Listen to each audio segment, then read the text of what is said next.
want to say this before I really even get my thoughts. I might even throw it over to you, Joe, after I get done rambling here. But we don't get a lot of movies like Jungle Cruise. So when we do, it's a treat.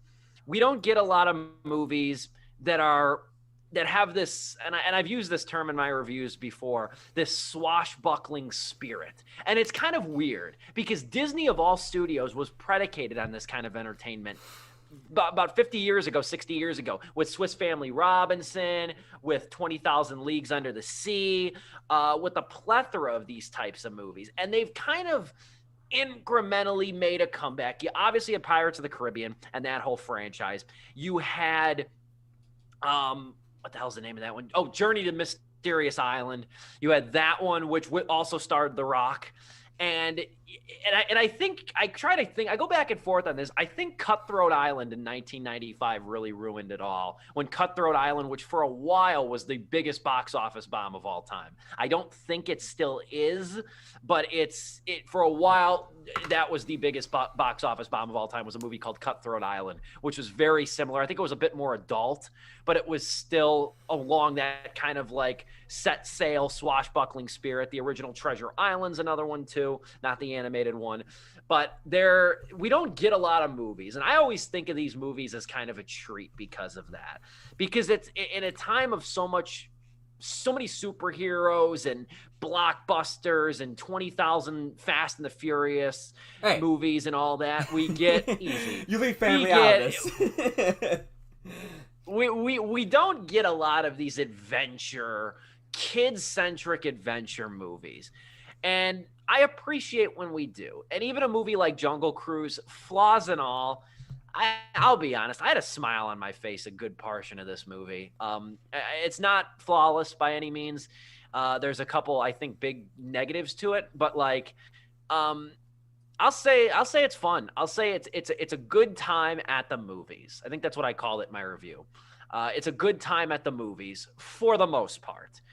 Joe, you could take it from here. I'm going to kind of piggyback off of what you said as well, at least with your opening statement. There isn't a lot of these kind of movies that we do get nowadays. That is 100% for sure, because studios are only interested now when it comes to blockbusters and franchises and universes, because, you know, as much as I love the MCU, it did kind of set the precedent of, we got to make everything a franchise. We got to make everything a universe. Ghostbusters, the DC, the dark universe of Universal monster films, like stuff like that.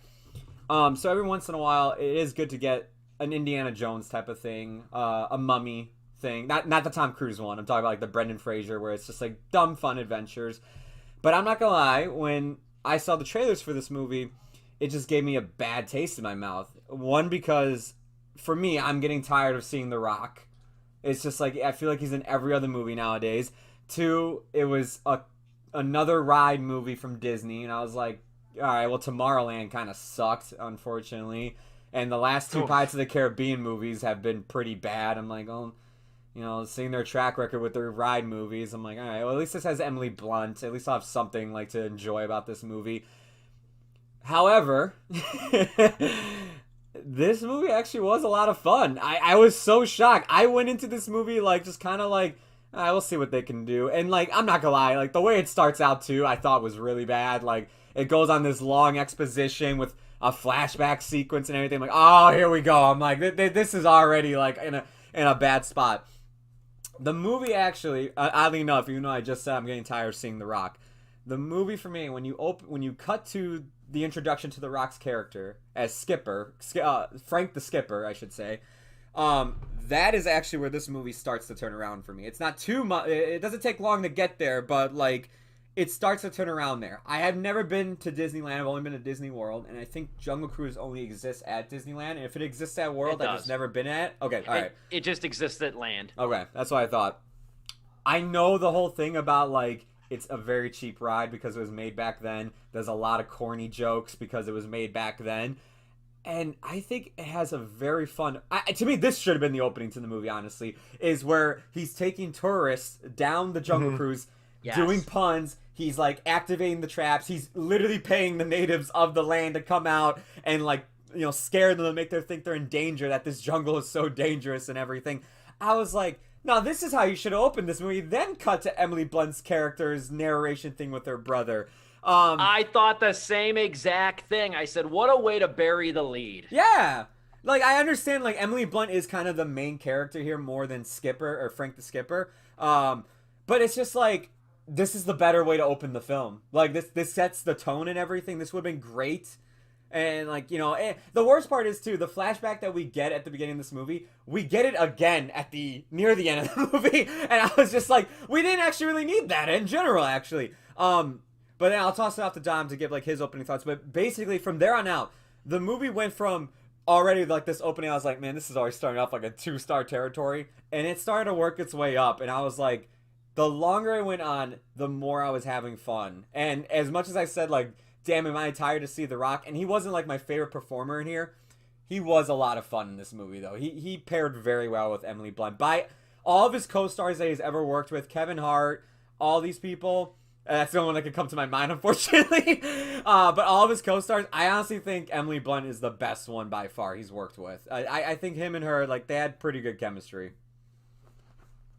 When I first heard about this movie, which was not too long ago at all, to be honest with you, I thought one thing, okay, Jungle Cruise, really, you're gonna do it off of that ride. The only thing I remember is that it's a boat on a river, and again, I think I rode this ride, and the tour guide who talks you through the whole ride is the most important part of that ride, because they are filling in all that time. They're the ones that are leading you through this adventure. And the dude, I specifically remember that the dude who took us through that riverboat ride, he was like making puns left and right, jokes left and right. So that's like a tribute. So that part where The Rock is joking about the whole time, that part of his character, that's all a tribute to all the boat operators. They're not even operating the boat, but you know, all the tour guides. One dude even was like, "Oh, look, it's a native." He had like a microphone, and it's like he was like making the sound effects through this microphone, like Disney, right? Millions of dollars putting into this ride. Nah, this is a janky ass ride. I'm gonna make the sound effects on my microphone, and it was so funny. And I think we actually wrote it twice, and it was like a completely different thing. So, you know what, shout out to them. And honestly, The Rock kind of, not kind of, I think he lived up to that to a good degree. The Rock, love him or hate him, he's got a certain aura that you can't deny. And Emily Blunt, I think actually was able to match that, because she's known as being a tough bitch, quote unquote. I think she really earned that. And actually, they literally call her that in Edge of Tomorrow, where she's like this stone cold iron bitch or something like that. Anyway, but when she has that warmth to her as well, and that kind of that youngness and that or the youthful kind of energy to her, it's really cool. And seeing those two worlds collide is really, really nice. Yeah, dude, when I first watched this, when I first heard about this movie, all I was thinking, like, I hope it's like The Mummy. Like Brendan Fraser's The Mummy. Like, and honestly, the whole time I was thinking, like, damn, they got the swashbuckling dude, they got the kind of the naive but still spunky heroine, spunkier in this case. She's equally as swashbuckling, which I appreciated. And then you've got like the really prissy Englishman brother, who's like just kind of useless, but then grows useful, has useful moments throughout the whole thing. And I can make comparisons left and right, but honestly, like, I'm glad I had that mentality going in, because apparently that's exactly not confirmed, but like it seemed like that's exactly what they were doing with this movie. Yeah. And that's a good thing, because it is the feel, at least, is classic adventure. Like, it's literally called Jungle Cruise. You could not get more genero than that. And but honestly, I'm really happy with it. So like, there's a degree of campiness, cartoonishness that I was like kind of hoping for, and they honestly quite nailed that. When Paul Giamatti is coming in as an Italian dude, and it's like, oh, you're gonna owe me the money. Frank owes me the money. It's like, okay, with an unmistakable, like, glaring gold tooth.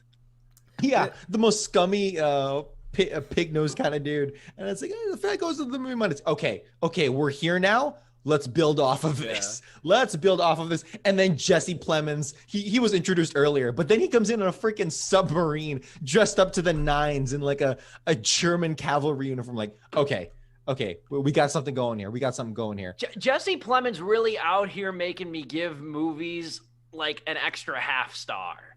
Like, Seriously. for Jesse Plemons, I swear to God, man, Game Night. He was good in The Post. I love him in this Game one. Night, man. That's my favorite performance of his still to this day. One of for my real. favorite lines that needs to be on his reel when he's 85 years old and about to retire is the line from Game Night when he asked Jason Bateman, "How in the world is that profitable for Frito-Lay?" I forgot about that. 2 for 5. He's- How's that profitable?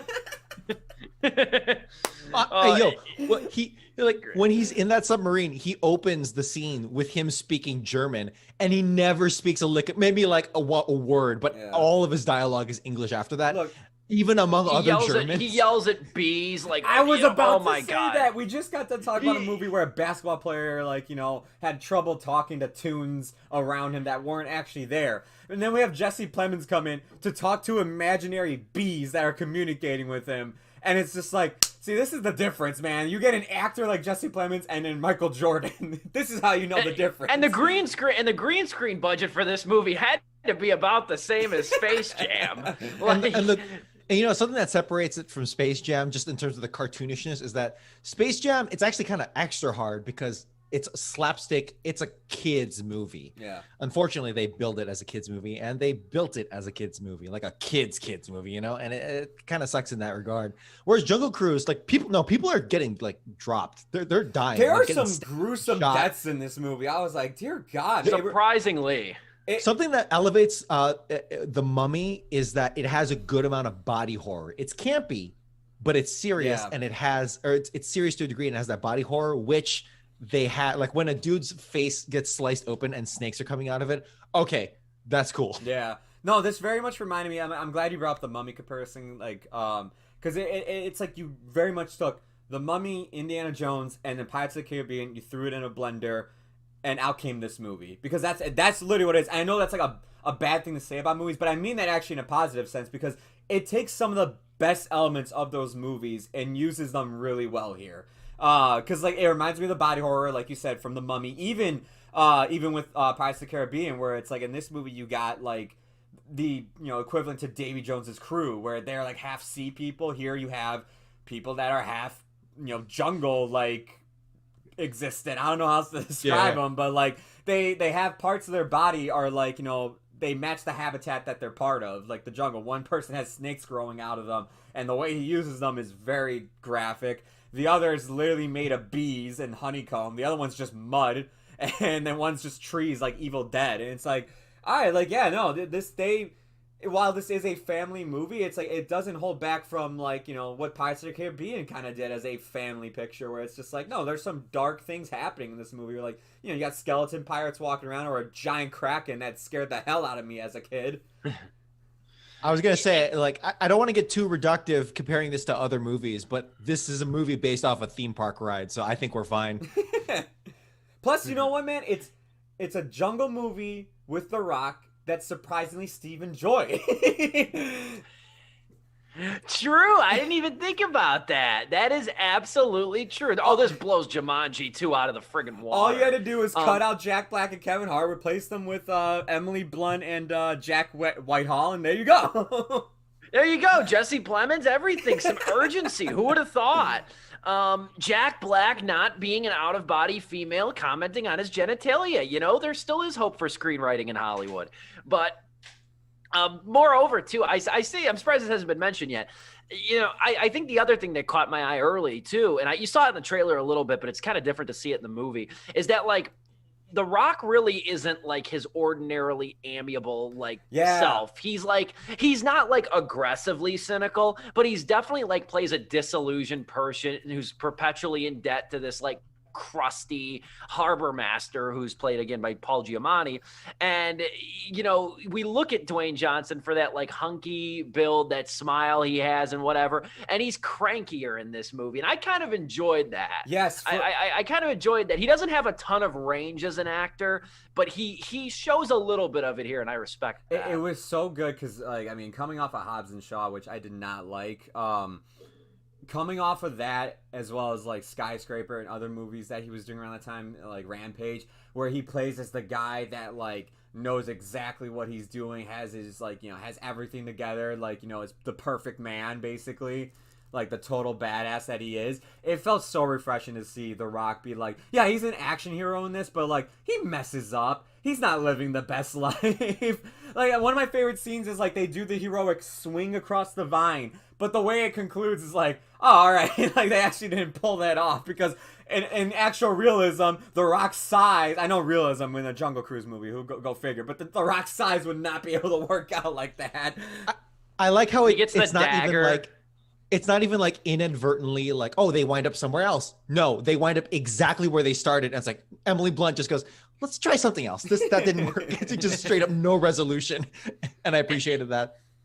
And this is a movie too that's greatly, I know we got to take our Zoom sponsor and intermission soon, but like this is a movie too that I think is greatly elevated by the cast. I think they nailed the cast with this thing. Right down to Jack Whitehall, who I think grows into be a more likable character, you know, because he's like Dom said, he's like the priss for like, you know, a third of the movie, but he kind of grows into being a pretty likable character. And then you have I want to expand on that.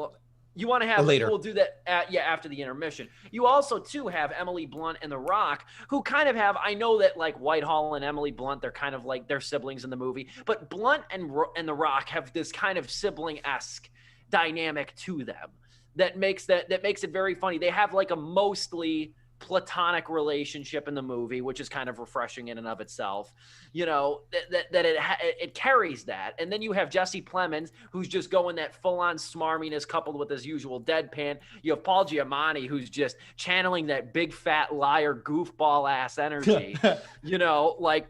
And I love Paul Giamatti. Continues to be one of the most underappreciated actors in cinema, in American cinema. I grin every time I see Paul Giamatti in a movie. That guy is awesome because I'll tell you right now, there needs to be more balding, middle-aged, old guy representation in Hollywood.